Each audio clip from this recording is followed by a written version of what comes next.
Salut, c'est John. Aujourd'hui, je vous propose l'avant-propos du livre Socialisme et sociologie de Bruno Cassenti et de Cyril Lemieux.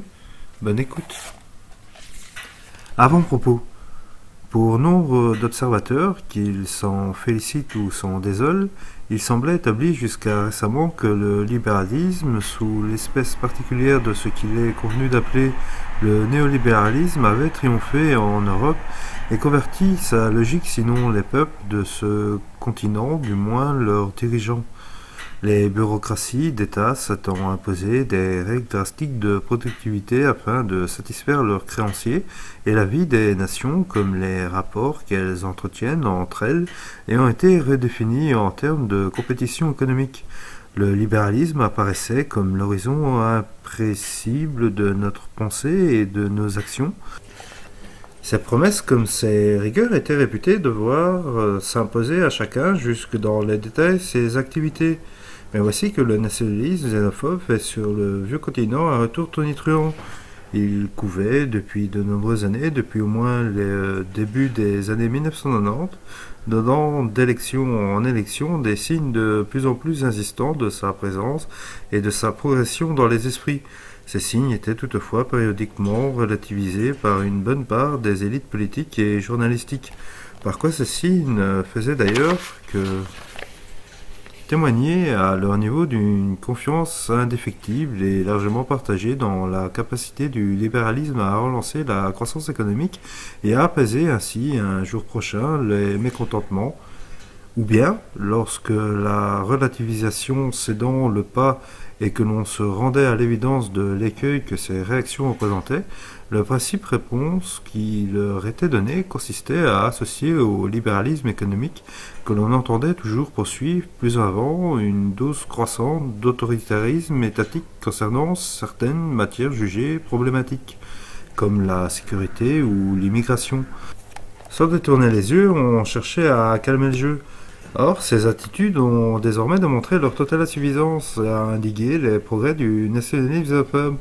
Dans la plupart des pays européens, ainsi d'ailleurs qu'aux États-Unis, celle-ci s'affirme dorénavant comme une option électorale majoritaire ou en passe de le devenir.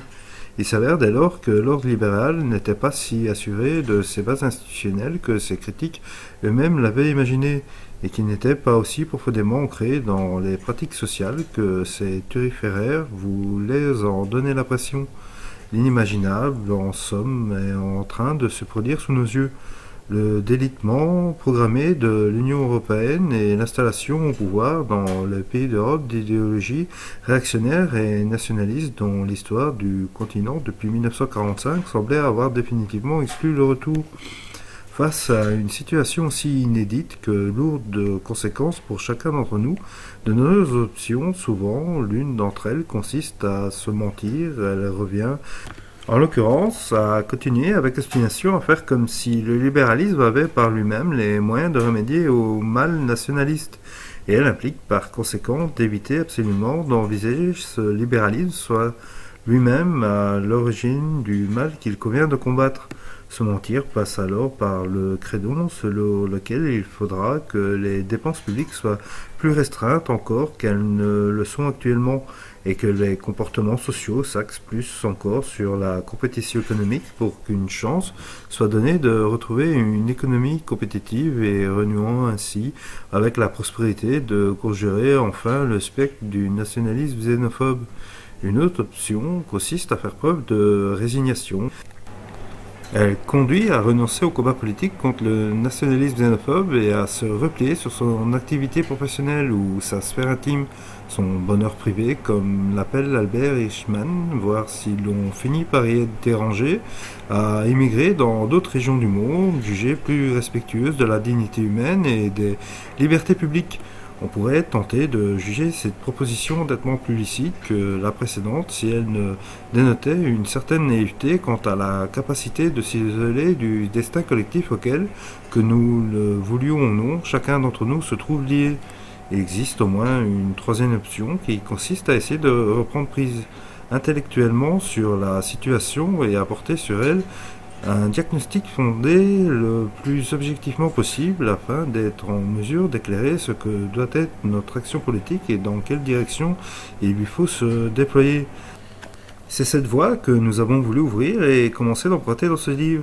Pour des raisons qui apparaîtront, cela nous a obligés tout à la fois à repenser ce que le socialisme et à préciser ce qui distingue la sociologie des autres disciplines, composant cette forme pluralisée de connaissances que l'on regroupe sous le nom de sciences sociales.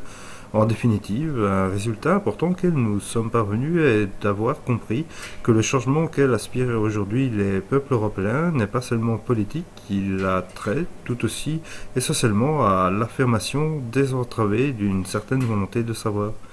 Bruno Cassanti et Cyril Lemieux, le 1er février 2017.